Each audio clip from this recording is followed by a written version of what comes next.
Məsciddəyik, gördü ki, möminlər Quran oxuyur. Dedik, gedək görək onlardan soruşaq ki, Quranı necə öyrəniblər. Salam uşaqlar, Allah qəbul eləsin. Gördük ki, Quran oxuyursunuz, qərar gəldi ki, sizdən soruşaq ki, bu ərəbcə Quran oxumağı öyrənmək çətin idi, yoxsa yox? Buyur Ali, sənin fikrin nədir bu haqda? Məncə çox asandır. Çox rahat və çox asandır. Öyrənmək istəyən üçün hər şey asandır. Mənim fikrimcə Quran oxumaq çox asandır.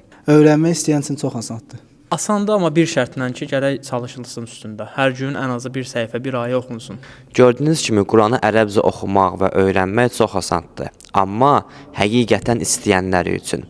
Biz də qərara gəldik ki, Quranı öyrənmək istəyənlər üçün oğlanlar və qızların fərqli olduğu bir qrup açaq. Təsəvvür edin ki, aləmlərə rəhmət olaraq göndərilmiş İslam Peyğəmbəri heç bir zaman ümməti üçün bəddua eləməyib.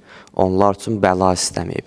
Sadəcə olaraq Quranın bir ayəsində aləmlərə rəhmət olaraq göndərilmiş İslam Peyğəmbərinin bədduası var. O da nə zamandır? Qiyamətin günündə. Buyuracaq ki, ey Rəbbim, mənim qövmüm bu Qurandan uzaq düşdülər, bu Quranı tərk elədilər. Deməli, bu Qurandan uzaq düşmək, Quran oxumamaq o qədər böyük bir bəladır ki, əzəmətli İslam Peyğəmbəri Allaha şikayət eləyəcək. Ona görə bizlər də qərara gəldik ki, İslam Peyğəmbərinin bu bədduasından uzaq olmaq üçün birlikdə həm Quran oxuyaq, həm də Quran öyrədək.